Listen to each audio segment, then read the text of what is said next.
Buenas noches, estimados estudiantes. Soy el doctor Ariel Aranoca, docente de la materia. Eh, Como último tema para nuestro tercer parcial va a ser el tema de periodoncia y odontopediatría. Ya, este es nuestro última teórica de todo el año de esta gestión 2021. Espero que atiendan y pues tomen apuntes para que puedan resolver el siguiente parcial, ¿no?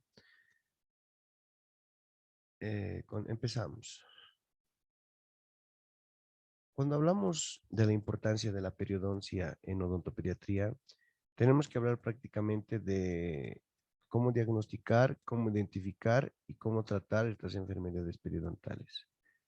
Vamos a basarnos prácticamente en aquellas patologías que puedan ocasionarse en las encías de nuestros niños. Estas pueden ser que puedan tener un origen mm, a causa de placa bacteriana, como ustedes están viendo en la imagen, en las imágenes. Pueden ser de origen viral, que pueden afectar, tal vez puedan contagiarse en algún lugar, eh, directa o indirectamente, el cual pueden ocasionar algunas anormalidades a nivel de las encías. Eh, También pueden ser, ¿no? A causa de algunos factores, como pueden ver, la malposición dentaria, el cual puede ocasionar un acúmulo de restos de comida en algunos sectores, donde tal vez el cepillado dental no puede ingresar. También pueden ser ocasionados por la mala higiene, la falta de hábitos, la falta de tal vez el conocimiento acerca de la prevención, de la eliminación de la placa. Como pueden ver en estas fotos, el detector de placa bacteriana ha detectado bastante cantidad de placa bacteriana en las superficies lisas, ¿no? Y más que todo en las superficies vestibulares de nuestros niños, ¿no? Según las fotografías. Vamos a hablar de los componentes del periodonto. Los componentes del periodonto, pues, podemos hablar del periodonto de protección, del periodonto de inserción. Vamos a hablar prácticamente del periodonto de protección, ¿no? Que está basado por la encía marginal, adherida, la unión mucogingival, nuestro periodo de inserción, que puede ser el cemento alveolar, el hueso alveolar, el periósteo. Todos estos elementos van a conformar nuestro periodonto. O bueno, el periodonto de los niños, el periodonto nuestro, etcétera. ¿Ya? Prácticamente vamos a hablar también de algunas formas o alteraciones que pueden presentar nuestros niños mientras hacen el recambio de una de las piezas temporarias hacia las piezas permanentes. Vamos a hablar de las características normales de la encía. Vamos a hablar del color. El color es variable. Como ustedes pueden ver, es variable porque vamos a identificar las razas, ¿sí? Podemos tomar en cuenta las razas, la raza blanca versus la raza negra, mestiza, etcétera, ¿sí? ¿Por qué tomo en cuenta la raza? Porque se ha demostrado que la encía, digamos, a nivel de, bueno, cuando hablamos de la raza blanca, es más rojiza. En cambio, en la raza mestiza y negra es un poco más pálido, ¿sí? Este color. Por eso le decimos rosa, coral pálido, ¿sí? Pero esta también presenta características muy importantes, como las pigmentaciones melánicas, ¿sí? Esas manchas oscuras que se encuentran en nuestras encías, que, que son, ¿no?, unas características especiales por la raza, ¿sí? O los tipos de persona en relación a la raza. Hablamos de textura. La textura es brillante, brillosa, como ustedes pueden ver en la imagen, ¿sí? El contorno, el contorno festoneado, ¿sí? Cuando hablamos de consistencia, vamos a hablar de una consistencia resiliente. ¿Qué significa esta? Que cuando uno de nosotros puede realizar una presión, Este vuelve a su estado normal en poco tiempo, ¿ya? Esas son las características normales de la encía. Continuando, aquí hay un ejemplo del periodoncio de protección. He mostrado estas dos imágenes a causa de, para que ustedes puedan ver las alteraciones que pueden existir mientras existe el recambio de nuestras piezas dentarias. Como pueden ver ahí existen espacios interdentarios, los cuales son conocidos como diastemas. Pero ¿qué pasó con la encía? Esta encía no es encía libre, esta encía se denomina encía interdental. Esta encía interdental, cuando las piezas están totalmente unidas, ustedes saben que tienen forma de col, pero en este caso, a través de los diastemas y de esta posición que adquieren las piezas dentarias, dejando espacios para que las piezas permanentes puedan erupcionar adecuadamente y no pueda existir ese apiñamiento, esa malposición dentaria posteriormente. Entonces, a esta característica de este espacio de encía interdental se denomina encía en forma de silla de montar, que es característico de piezas en dientes anteriores, ¿sí? La encía interdental en piezas anteriores tiene la forma de silla de montar, recuerden bien. Clarito está aquí, ¿verdad? Redondito, ¿sí? Silla de montar. En cambio, en piezas posteriores, esta es voluminosa, ancha, ¿sí? Tiene esa característica, ¿ya? Continuamos con el tema. Bueno, este es un ejemplo bueno, a causa de esta gingivitis, está a causa del acúmulo de placa bacteriana que ustedes pueden ver, que está rodeando todos los molarcitos que podemos ver en este diente, en estos dientecitos. Gingivitis en niños. Como pueden ver acá, hay un ejemplo, ¿no? De gingivitis. Aquí se encuentran inflamadas, las encías de inflamada a presencia del sarro, bueno, como nosotros lo conocemos de biofilm, placa bacteriana, etcétera. Esta es una enfermedad reversible.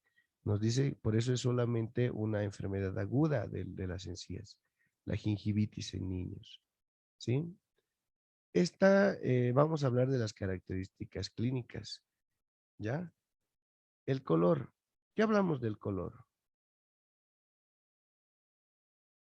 El color nos dice que es de bordes rojizos. Los bordes son totalmente rojizos, gracias o debido al acúmulo de placa bacteriana y a la inflamación que presentan esta encía libre, ¿sí? Presenta una consistencia edematosa, como ustedes pueden ver acá, consistencia edematosa, fluctuante. Bueno, los bordes rojizos son muy notorios en la gingivitis que se encuentran en niños. Prácticamente estos son características clínicas, ¿ya? Aquí hay otro ejemplo, ¿no? Así se inflaman los dientecitos de los niños, las encías de los niños. Como pueden ver, bueno, el sector más común que podemos encontrar acúmulo de placa bacteriana o inicios de una gingivitis, que pueden ser el sector anterior, anteroinferior, ¿sí? El sector postero inferior y el sector postero superior. Claro, pero vamos a tomar en cuenta, ¿no? Por vestibulares en la parte anterior, en la parte posterior inferior es por lingual y en la parte superior posterior es por vestibular, ¿sí? Es donde más prácticamente se acumula gran cantidad de placa bacteriana, ocasionando así gingivitis en nuestros niños y en nuestros adolescentes. Vamos a tomar también en cuenta los factores condicionantes. Los factores condicionantes, ya les había hablado, tal vez no, todavía no, en relación a la raza y al género. ¿Por qué vamos a tomar a la Daza? Les he hablado, sí, les he comentado. Ustedes saben que la Daza, ya les he explicado, la Daza blanca puede tener menos cantidad de enfermedades gingivales. En cambio, la raza negra y la raza mestiza sí tiene un porcentaje mayor que estos pueden tener enfermedades periodontales. Cuando hablamos de género, se dice que las mujeres se encuentran afectadas de 2 a 5 veces más que los hombres, ¿sí? ¿Por qué? Porque las piezas dentarias en niñas erupcionan un poco más antes que los niños, ¿ya? Es por eso que tal vez se encuentran, más veces se encuentran enfermedades periodontales que en los varones, que en los hombres. Vamos a hablar de factores etiológicos. Entre estos vamos a hablar de factores genéticos y factores hormonales. ¿Ya? Bueno, vamos a tomar en cuenta, ¿no? Estos genéticos y hormonales en factores etiológicos. Dentro de los genéticos se dice que los hijos de padres con enfermedad periodontal tienen un mayor riesgo de presentar genéticamente los mismos problemas que puedan tener los padres a nivel de enfermedades periodontales, ¿sí? Hormonales. Cuando hablamos de hormonales, vamos a hablar debido a que los adolescentes experimentan aumentos en los niveles hormonales. Estos a causa de que van madurando, ¿no? Los niños, los jóvenes que están cambiando de ya algunas alteraciones presentan sus cuerpitos, a todos estos cambios hormonales. Estos cambios hormonales van a producir algunos efectos a nivel de nuestras encías, ¿sí? Provocando tal vez enfermedades periodontales. Las hormonas como la progesterona aumentan la circulación sanguínea en las encías. También podemos hablar de que, bueno, un ejemplo, ¿no? Aquí el embarazo, tal vez las personas o estas personas embarazadas, ¿no? Pueden tal vez más, su cabecita está tal vez en preocupaciones que en una cosa, tal vez en la otra.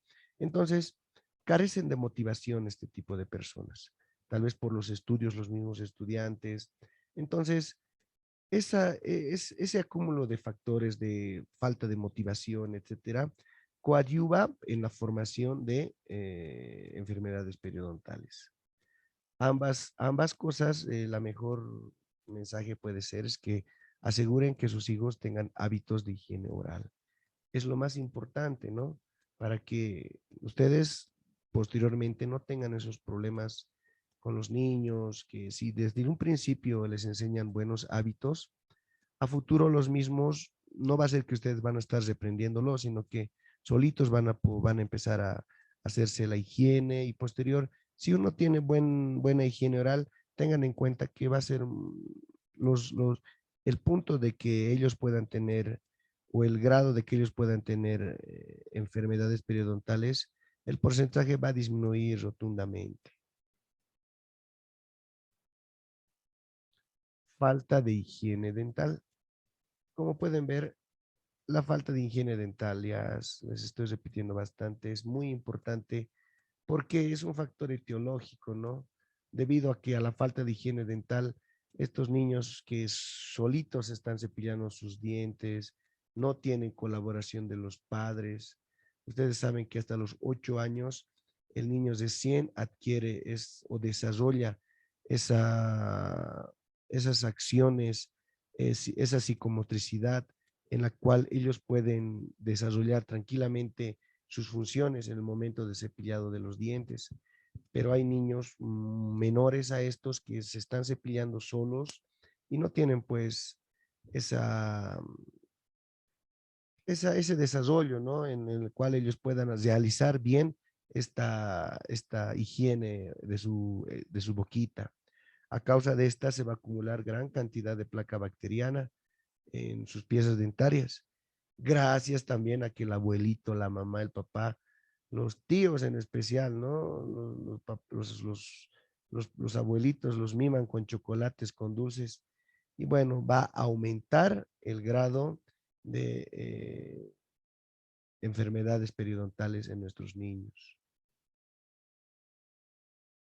Entre estos también tocamos, ¿no? Siempre el tema de enfermedades sistémicas, el tema de, el tema de enfermedades gingivales a causa de fármacos, ¿no? Medicamentos que estos pueden tomar, que pueden influir o inducir prácticamente en el inicio repentino de una enfermedad gingival.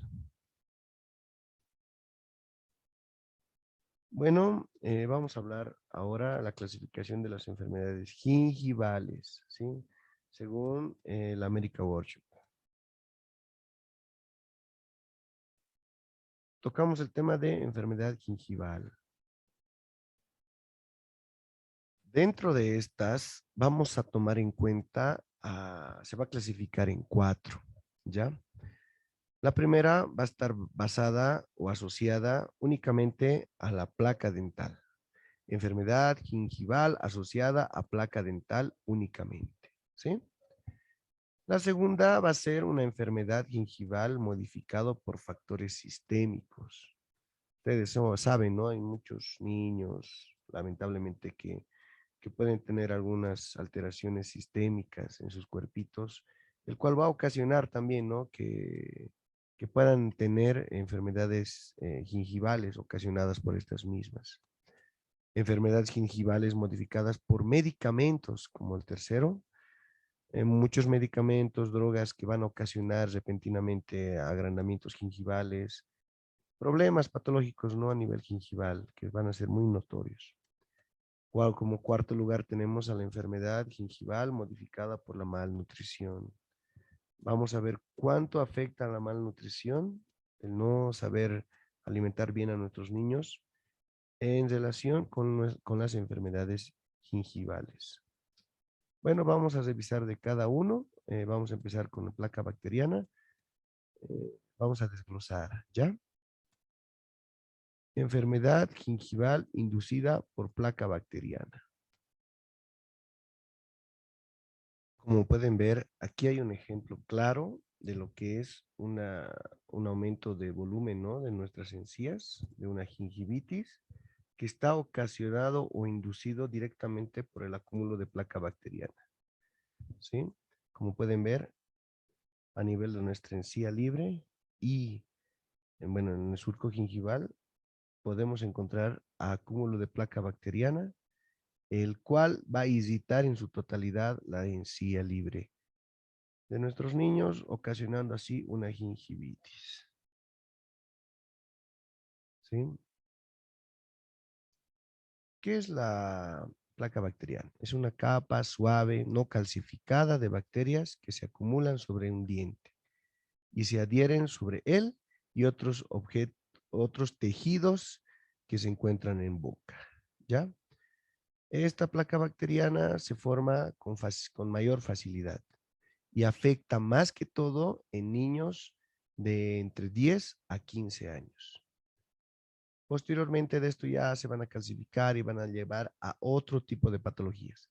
Pero a causa de únicamente de la placa bacteriana, se denomina gingivitis asociada con placa dental únicamente. ¿Ya? Continuando, vamos a desglosar este en dos, con factores asociados, ¿sí? Netamente con factores asociados y sin factores asociados. Cuando hablamos de factores asociados, vamos a hablar de estos cuatro. Como pueden ver, aquí hay una restauración, una obturación desbordante, la cual no está cumpliendo bien sus funciones. En este sector existe gran acúmulo de placa bacteriana, ocasionando que la retención de alimentos, ocasionando mayor acúmulo de placa bacteriana gracias a este tipo de retenciones, ¿ya? Este tipo de restauraciones desbordantes, ocasionando así la irritación de la encía. Como segundo lugar podemos ver algo que les había mencionado, la malposición dentaria. Esta malposición dentaria lo que está haciendo es afectar, ¿sí? A nuestra encía, captando gran cantidad de placa bacteriana, reteniendo, ¿no? En este sector, debido a que el paciente no puede realizarse un buen aseo de sus piezas dentarias. ¿Ya? Como tercer factor, vamos a ver un factor local asociado que es el uso de aparatología ortodóntica. En este caso vamos a hablar de ortodoncia fija. Los brackets no te van a causar lo que es la gingivitis. ¿Qué te va a causar? La mala higiene. Pero esta mala higiene, esta ortodoncia, digamos, estos brackets, cuando estén puestos los arcos, van a retener, pues en estos sectores interdentarios, van a retener restos alimenticios. Van a aumentar en la placa bacteriana, se va a aumentar en este sector la placa bacteriana. Pero si ustedes tienen buena higiene, esto se puede evitar. Lamentablemente, muchos jóvenes que usan no se realizan bien, no tienen un buen hábito de higiene bucal, ocasionándose así gran acumulo de placa bacteriana en estos sectores y aumento de la encía, ¿no? Aumento de volumen. Lógicamente, esto se puede solucionar mediante un buen cepillado dentario, ¿sí? Pero cuando existen casos tan fuertes como estos, prácticamente hay que realizar una gingivectomía, una acción clínica para poder volver a la normalidad, ¿ya? Y como cuarto ejemplo vamos a tener esto que puede ser una fractura. Ustedes saben que cuando se realiza una fractura, bueno, un accidente, algo de algunos niños, tenemos que tratar de ferulizar, inmovilizar la pieza dentaria. En esos momentos uno no puede estar agarrándose y cepillándose los dientes con normalidad. Entonces va a existir acúmulo, más que todo se van a consumir alimentos blandos, blancos. Entonces va a existir mayor acúmulo de placa bacteriana en estos sectores. ¿Ya? Es otro ejemplo, ¿no? Prácticamente de cómo existe, cómo está asociado esta gingivitis, ¿no? Únicamente a la placa bacteriana. Cuando vamos a hablar de sin factores asociados, esto prácticamente trata de únicamente y específicamente del acúmulo de placa bacteriana, de la ausencia de higiene, del hábito del cepillado. ¿Por qué? Porque está en ustedes controlarse o eliminar esta placa bacteriana.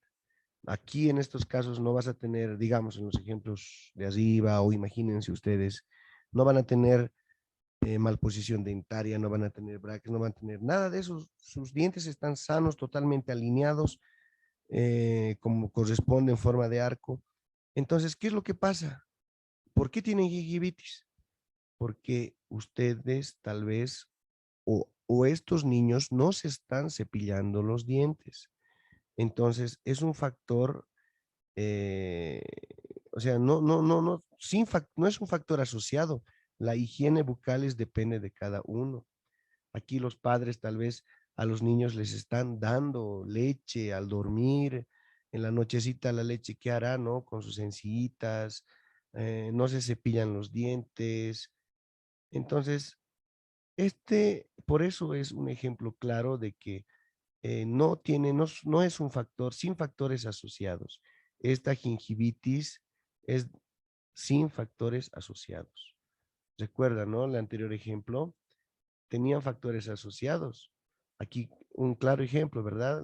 Una obturación, la malposición, la retención a causa de brackets. Bueno, son factores asociados, pero en este segundo ejemplo, sin factores asociados, es netamente decisión de ustedes, de que puedan presentar o tener una higiene aceptable en las boquitas de sus niños. ¿Sí? Continuamos. Vamos a hablar de enfermedad gingival modificado por factores sistémicos. Estas van a estar asociadas al sistema endocrino, ¿sí? Al tema de las hormonas, alteraciones hormonales en los cuerpos de los adolescentes, ¿ya? Como pueden ver, no solo es ya placa bacteriana, sino que ahora es de origen endocrino, ¿sí? ¿Qué es lo que pasa? Existen descargas o estas descargas hormonales producen cambios, van a producir cambios en nuestros cuerpos y en los cuerpitos de los adolescentes y también van a producir, a causa de estos, pueden producirse aumentos de volumen de nuestras encías, produciendo una enfermedad gingival modificada por factores sistémicos. Un ejemplo aquí, las mujeres embarazadas. Existen enfermedades, o bueno, gingivitis, ¿no? Asociadas al embarazo, ¿sí? Las cuales, bueno, solo es momentáneamente, hasta que este cambio hormonal se elimine, estas pueden eliminarse tranquilamente mediante el cepillado. El sangrado gingival igual, ¿no? Que puede ocurrir por una gingivitis del embarazo, ¿verdad? Continuando, también pueden existir algunas características especiales en estas personas embarazadas, los cuales pueden tener alteraciones a nivel de la encía. Un ejemplo bien claro es el granuloma piógeno. Este granuloma piógeno es una masa. Esta masa se encuentra prácticamente en algún sector. No les va a dar a todas las mujeres embarazadas, pero sí a aquellas tal vez están descuidando un poquito de su boquita localizándose gran cantidad de placa bacteriana en alguna parte de su encía, ¿sí? Se presenta como una masa localizada roja o roja amoratada, como pueden ver, ¿no? Nodular o ulcerada, sangrado fácil y aparece frecuentemente en mujeres. Lógicamente, mujeres embarazadas del 0.5 al 5%, alrededor del segundo trimestre del embarazo posterior al embarazo, ¿no? Esto no es reversible. Para eliminar esto se tiene que hacer una pequeña cirugía, ¿no? Y pues vamos la mamá, la mamita nueva va a poder estar tranquilamente con sus encitas, pero siempre habiendo ya eliminado todo ese desorden hormonal que tenía su cuerpito, más siempre, siempre, siempre la higiene bucal de las encías, de los dientes, la higiene, el cepillado dental, súper importantísimo. Bueno, ahora vamos a hablar estas que van a estar asociadas a las discrasias sanguíneas. Un ejemplo bien claro es el tema de la leucemia. Existen pacientes, lamentablemente, ¿no? Que pueden presentar este tipo de patología, el cual va a tener características bien notorias específicamente a nivel de las encías de los niños. Ustedes saben que empiezan a aumentos de volumen, que son células anormales, ¿no? Van a presentar tumefacción, petequias, adenopatías regionales, úlceras necrosantes, gingivales, ya van a ser recurrentes. En este tipo de niños, ¿no? Dependiendo, bueno, a causa de esta enfermedad, es muy común que sus encías se vuelvan inflamadas, rojizas, edematosas, que presenten una gran cantidad de aumento gingival, ¿no? Es un ejemplo claro de lo que son estas gingivitis asociadas, ¿no? A discrasias sanguíneas, a lo que es eh, a efectos sistémicos. Continuamos. Vamos a hablar de enfermedades gingivales modificadas por medicamentos, las cuales van a producir prácticamente agrandamientos gingivales. ¿Sí? Ahora vamos a entrar al tema de las drogas. ¿Qué drogas tal vez pueden ocasionar este tipo de agrandamientos gingivales. En este caso vamos a hablar de drogas que van a ocasionar el aumento de volumen en las encías, ¿sí? Van a ocasionar una hiperplasia prácticamente. Prácticamente esto se desencadenan a causa de, bueno, placa bacteriana, la falta de higiene, y va a empezar ya a iniciar prácticamente este aumento de volumen por efecto de las drogas también, ¿no? Que son los que van a, una vez que se desencadena este aumento de volumen, van a constantemente, van a llegar a ubicarse a la altura de las papilas interdentarias, van a cubrir parcialmente la corona. Esta superficie gingival va a ser lisa, brillante. Es un ejemplo, ¿no? De enfermedades gingivales modificadas por medicamentos. Entre estos medicamentos con los tenemos a la fenitoína, la ciclosporina, la nifedipina, los cuales van a ocasionar agrandamiento gingival. La fenitoína se usa prácticamente para evitar las convulsiones en aquellos pacientes epilépticos y el 50% de los pacientes que consumen fenitoína presentan agrandamiento gingival. La ciclosporina no es un agente inmunopresor, el cual el 30% de estos pacientes niños que consumen la ciclosporina van a presentar aumento a nivel de las encías, ¿no? De agrandamiento gingival. La nifedipina, el 20% de aquellos pacientes que consumen nifedipina van a, van a presentar agrandamiento gingival. Prácticamente la nifedipina es un bloqueador de los canales de calcio. Es algo muy importante, ¿no? Esto cuando, ¿qué va a ocurrir el bloqueo de los canales de calcio? Va a ocasionar que se dilate prácticamente aquellos vasos sanguíneos a nivel de las encías, una vez que va a existir agrandamiento gingival o en este caso hiperplasia de las encías, a causa de la ausencia del calcio, van a aumentar de volumen estos vasos sanguíneos, ocasionando así un sangrado constante, ¿no? Prácticamente ustedes saben que deprime, dilata la ausencia de calcio a nivel muscular, ¿sí? A nivel muscular, a nivel del tejido cardíaco y también, como les he explicado, a nivel de las encías, en los vasos sanguíneos, ¿no? Que van a estar constantemente dilatados. Eso podemos hablar, ¿no? En el tema de lo que son en sí enfermedades gingivales inducidas por drogas, ¿ya?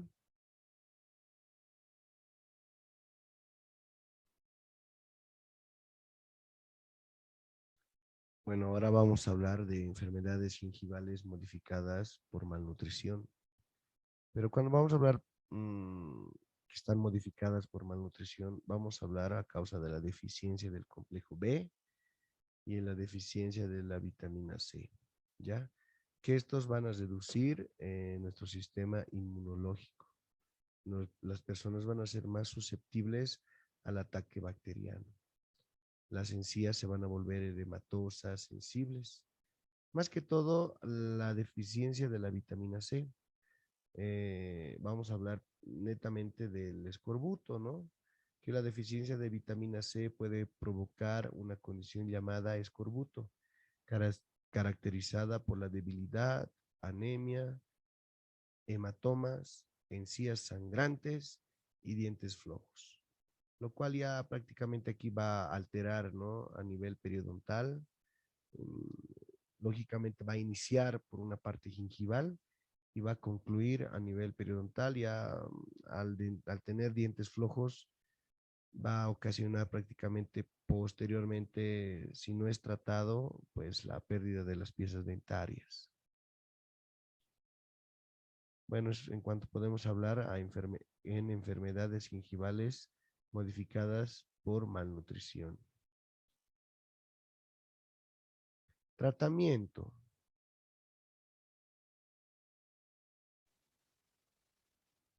Bueno, vamos a hablar de la educación y motivación que tienen que dar los padres hacia los niños. Nosotros tenemos que iniciar como profesionales en tratar de influir, ¿no? En los padres de familia, en los niños, para que los mismos puedan tener esos hábitos, de la higiene, ¿sí? De su boquita, de la higiene oral. Entonces, el tratamiento está en la educación y en la motivación que los padres les van a dar hacia los niños. Sí, gracias a que nosotros vamos a influir también en eso. Tenemos que hablar sobre la educación, sobre la dieta. Ustedes saben que el consumo de alimentos es muy importante, el consumo de alimentos fibrosos. Más que todo evitar es aquellos alimentos como las masas, totalmente blandos, alimentos blandos, los cuales lo único que van a ocasionar es tal vez destruirse fácilmente a nivel de la boca, el momento de la masticación, el consumo de alimentos, y si estos no son controlados higiénicamente, posteriormente, ¿no? O sea, mediante el cepillado, van a ocasionar gran cantidad de placa bacteriana a nivel de la boca y pues por ende enfermedades gingivales, ¿no? Rápidamente. Después podemos ver, establecer buenos hábitos orales. Qué lindo, ¿no? Que nuestros niños se cepillen sagrado, ¿no? Las 3 veces como corresponde después de cada alimento. Pero nosotros somos los que tenemos que influir en en establecer estos buenos hábitos orales, ¿no? El uso del hilo dental, cuán importante es el hilo dental, la retención de alimentos, esos pedacitos de carne que se nos queda en algún momento en los dientes, pues el hilo dental es el que nos va a ayudar a retirar todos estos. Y también tenemos que enseñar a los niños, ¿no? A los adolescentes a poder utilizar cómo se maneja el hilo dental. Bueno, continuando, es el profesional debe informar, debe motivar a que estos niños puedan tomar estos hábitos, ¿no? Para que puedan tener unas bocas sanas, encías sanas, dientes sanos, saludables.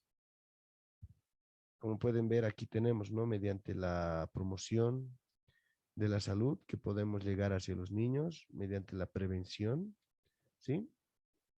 Ya cuando no la enfermedad gingival ha sido más aumentada, digo, más crónica, ¿no? Ya se vuelve una periodontitis, ya no es una enfermedad gingival, se vuelve alguna enfermedad más avanzada que llegaría a ser una enfermedad periodontal. Y ahí vamos a hablar de los lisados radiculares, raspado, la eliminación de los cálculos dentarios, de estos tejidos ya que están, de esta materia blanda que ya se ha calcificado, ya, entonces prácticamente vamos a tocar ya esos temas posteriormente. ¿Sí? Ahora vamos a hablar de enfermedades gingivales no inducidas por placa bacteriana.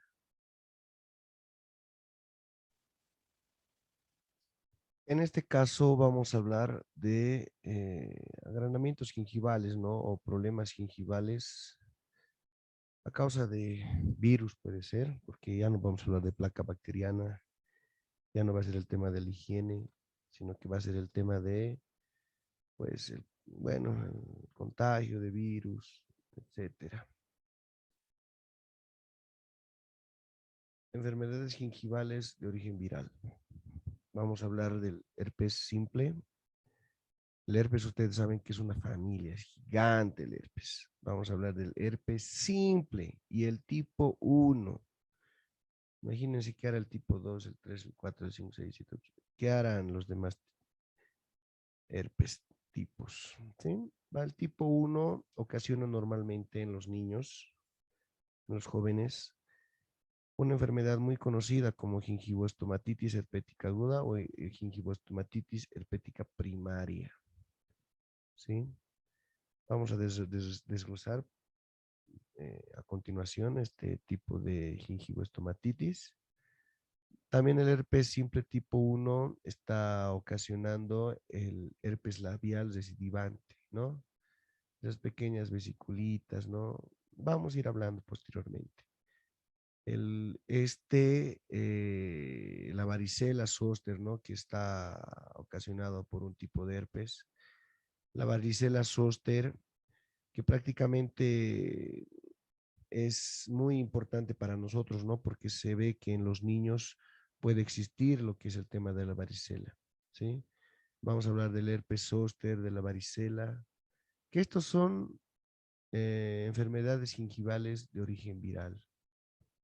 Como pueden ver, estas vesiculitas que han reventado, que van a causar ardor en los niños. Muy importante, ¿no? Conocer todos estos temas. Enfermedades gingivales de origen viral. Vamos a hablar de la gingivoestomatitis herpética primaria, que normalmente da en niños menores de 5 años. Puede haber aumento de temperatura, fiebre, transpiración. Lógicamente van a llorar los niños porque les va a doler. Va a haber una inflamación, ¿no? Sus encías, de los tejidos blandos que rodean a los dientes de su boquita. Bueno, todo esto está causado por el herpes simple, por el virus del herpes simple tipo 1, recuerden bien. Vamos a hablar también de la manera del contagio, ¿no? Esta puede ser directa o indirectamente. Cuando hablamos de directamente es porque tal vez el papá, la mamá, tal vez accidentalmente se contagió en algún lugar, ¿no? Pero debido a que ellos ya tienen un sistema inmunitario más fuerte, sin querer van a ir o queriendo van a ir a besar a sus niños o alguien va a estornudar cerca de los mismos. Entonces van a realizar un contacto directo, un contagio directo de este virus, ocasionando así que los niños puedan tener esta enfermedad. Y ahí indirectamente, ¿no? Que la mamá sin querer va a agarrar el platito, le va a dar a un niño, se va a caer la cucharita, va a agarrar esa cucharita y le va a volver a dar al otro niño. El otro niño va a agarrar la cucharita, va a comer y pues se va a contagiar de este virus. Tal vez por el besito en la mejilla. Bueno, ese es un contagio directo, van a disculpar. Indirectamente puede ser esto de que préstame la cucharita, que como va el ejemplo de los niños, que toma el helado, ya, ahora dame tu helado, probaremos, chan, y ahí hicieron el cambio de bacterias, el cambio de hongos, el cambio de virus, sí, entonces este virus lo que va a ocasionar es pues en el otro niño de un contagio indirecto, va a ocasionar un sinfín de patologías. Bueno, en este caso vamos a hablar de la gingivoestomatitis herpética aguda. Bueno, gingivoestomatitis herpética primaria. Esta gingivoestomatitis herpética primaria aparece de 7 a los 10 días. Bueno, tiene este tipo de duración, ¿sí? Se caracteriza porque queda, ¿no? En el cuerpo de forma latente, va a estar ahí pequeñas vesículas, ¿sí? Las cuales van a reventar y van a ocasionar ardor en los niños, ¿sí? Como pueden ver esta imagen rojiza. Imagínense, pobre niño debe estar sufriendo. Van a reventar y va a querer como llaguitas que le va a doler al niño, le va a arder, va a producir fiebre, llanto en los niños. Ya, aquí vamos a hablar del herpes simple tipo 1. Miren, pueden ver clarito. Bueno, gingivoestomatitis herpética primaria, origen viral. Vamos a hablar del herpes labial recidivante, ¿sí?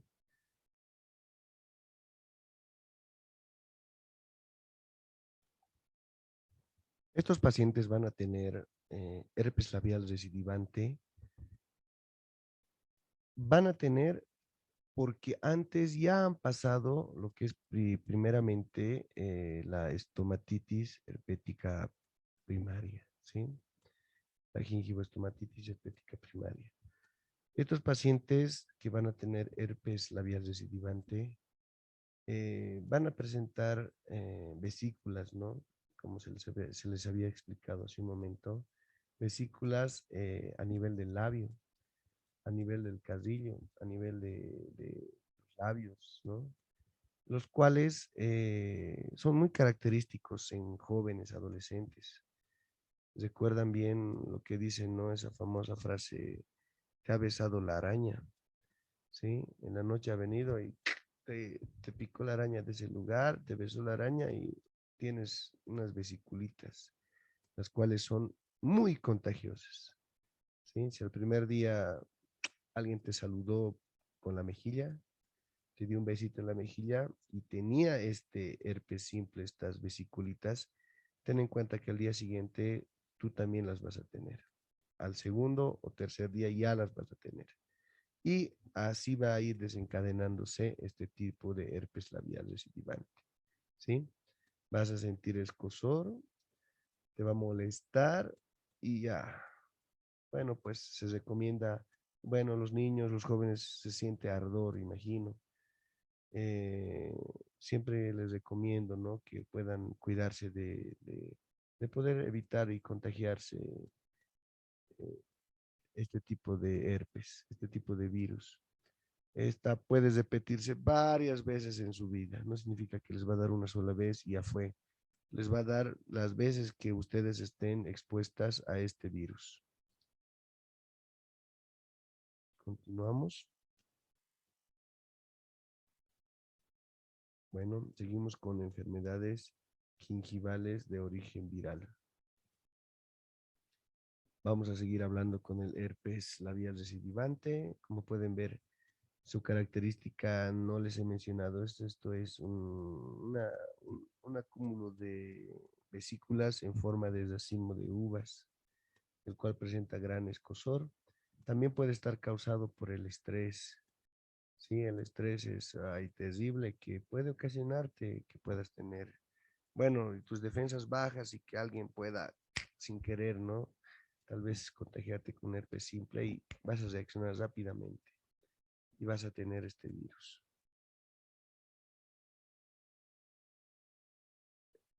Tratamiento. En niños, vamos a hablar del aciclovir. El aciclovir es un medicamento muy importante para tratar este tipo de virus, ¿sí? Va a ayudar bastante para poder reducir y tal vez eliminar estas molestias que pueden tener los niños a causa de bueno, de cuando revientan estas vesiculitas, ¿no? Van a sentir ardor. Lógicamente los niños tienen que mantener reposo, tienen que tener una buena alimentación y bueno, una higiene muy buena gracias a los padres, ¿no? Vamos a calmar esa fiebrecita gracias al paracetamol, esos dolorcitos gracias al ibuprofeno. El aciclovir les va a ayudar bastante, ¿sí? El aciclovir realmente va a ayudar mucho en el tema del herpes simple, ¿sí? Esto es en cuanto podemos hablar del herpes simple tipo 1. Vamos a tomar en cuenta ahora a la varicela, que este te da en niños menores de 10 años. Es muy contagiosa, ¿sí? El primo infección da una infección, este va a dar a dos, estos van a dar a todos. La varicela realmente es muy contagiosa y es más grave. En niños no es tan grave, pero es mucho más grave en personas adultas, ¿sí? Incluso puede volver estériles a algunos varones. Es muy importante que realmente ustedes conozcan si sus niños han pasado la varicela. Es muy importante que esta varicela pasen de niños a que puedan pasar cuando sean adultos, ocasionándoles peores, tal vez, secuelas, ¿sí?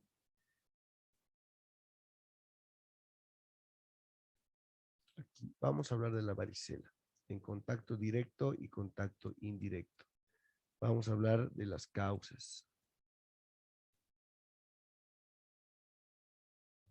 Bueno, cuando vamos a hablar del contacto directo en la varicela, vamos a hablar cuando los niños pueden tal vez estornudar entre ellos, pueden juntarse en alguna unidad educativa, hay fiestas, ¿no? Donde hacen para que puedan contagiarse de la varicela.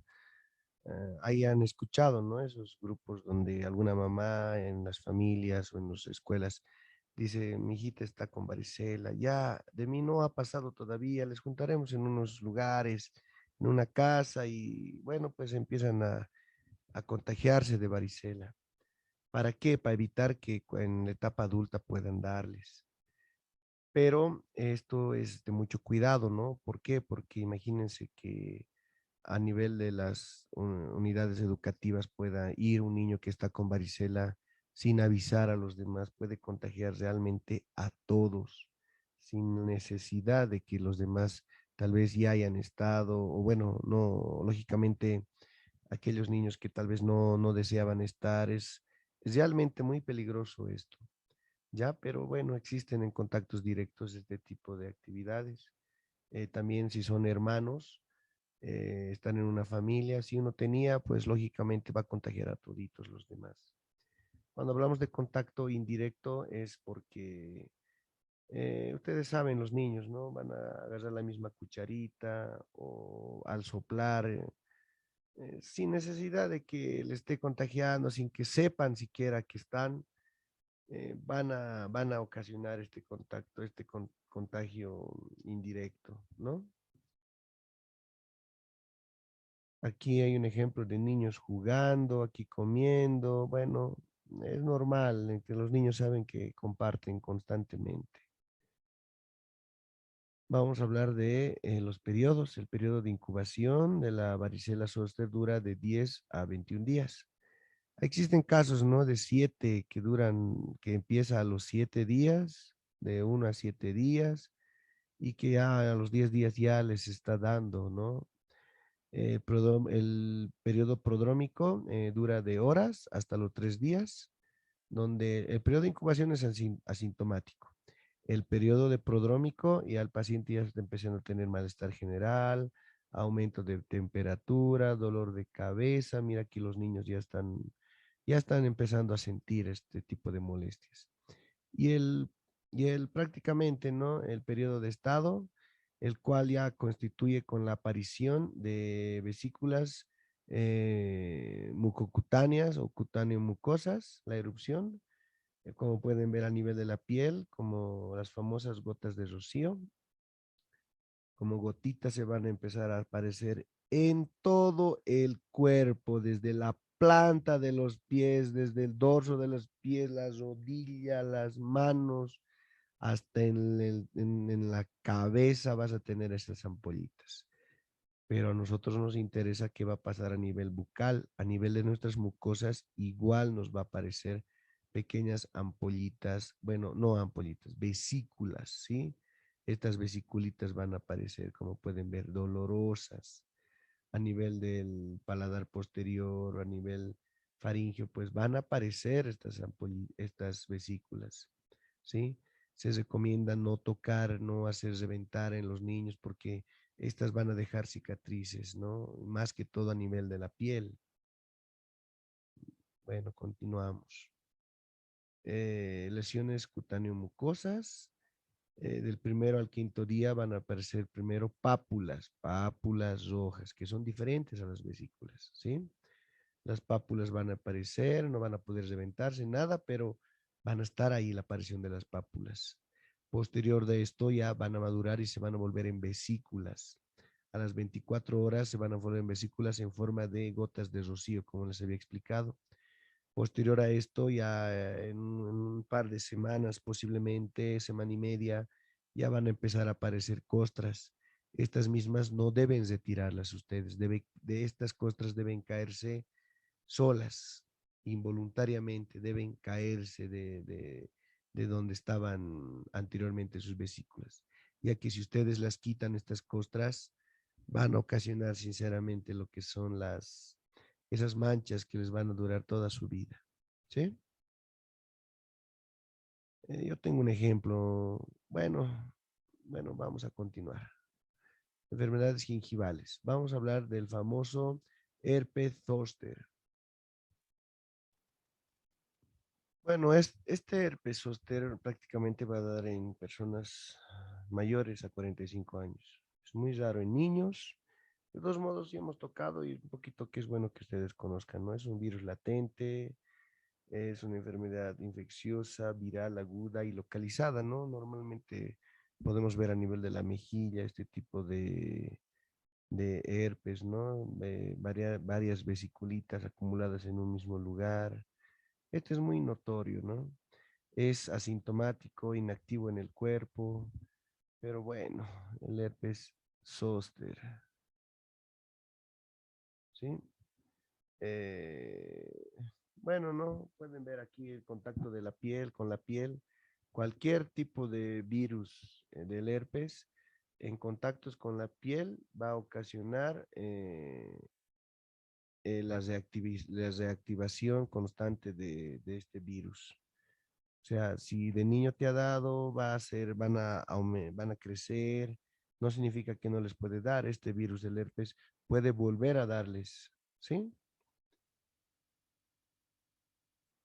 Bueno, ya hemos hablado del herpes zóster, bueno, que mayormente se ven en adultos, ¿no?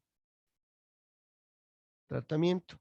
El tratamiento, como pueden ver, es tratar de relajarlos a los niños, tratar de no estresarlos, evitar dándoles cítricos, una buena alimentación, tratar de ponerles prendas sueltas, tratar de darles tal vez algunos medios paliativos para evitar el picor, para que ellos se puedan rascar, para que ellos puedan ocasionar que vayan estas vesículas vayan reventando más rápidamente. Vamos a evitar, porque esto tiene que ser paso a paso, ¿verdad? Esta eliminación de estas vesiculitas, de estas costras, el consumo de aciclovir y paracetamol para la fiebre, siempre y cuando se sepa dar, ¿no? Dosis kilogramo peso, es lo más importante.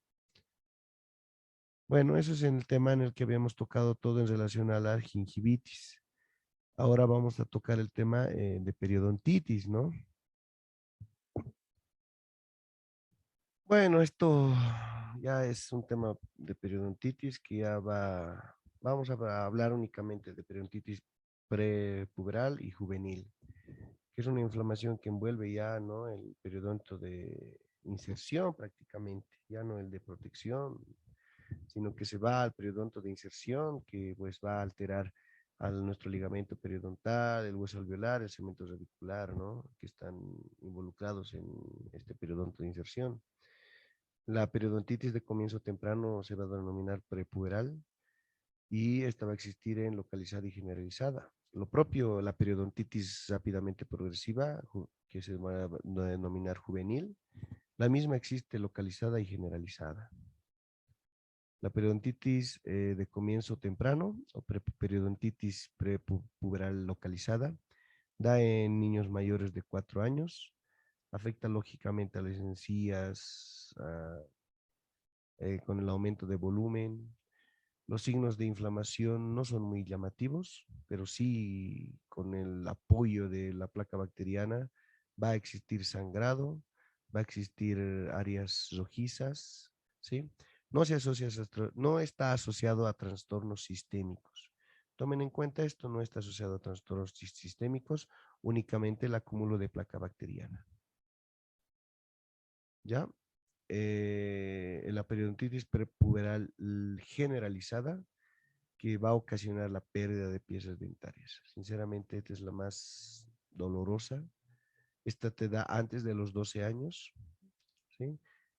Provoca una rápida destrucción y una exfoliación prematura de los dientes. La recurrencia en dientes permanentes puede existir recurrencia en dientes permanentes. Por eso esta es nosotros tenemos que tratarla más rápidamente.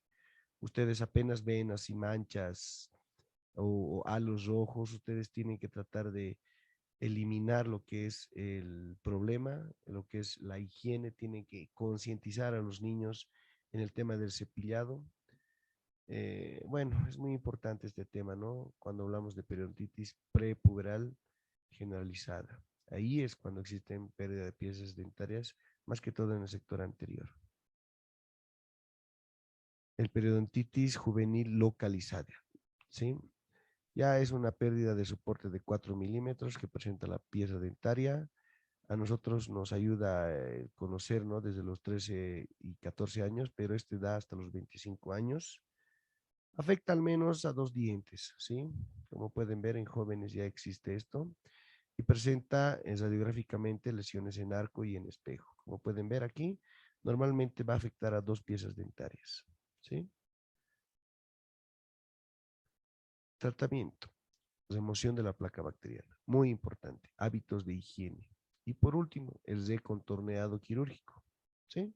Vamos a volver a recontornear debido al aumento de volumen, ¿no? Que pueda tener a nivel gingival y periodontal.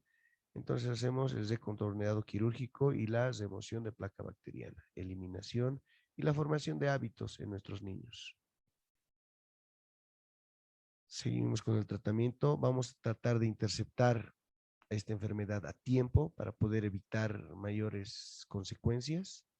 Vamos a concientizar a los padres, ¿sí? Para que puedan realizar hábitos en nuestros niños y vamos a brindar una adecuada información y atención hacia nuestros niños y padres para poder explicarles bien y enseñarles todo lo que tiene que ver en la eliminación de placa bacteriana y la formación de estas patologías que pueden ocasionar en las encías de nuestros niños. ¿Sí? Bueno, eso es todo, queridos estudiantes. Muchísimas gracias por su atención. Que les vaya muy bien en este tercer parcial y pues que les vaya bien siempre a todos. Muchas gracias.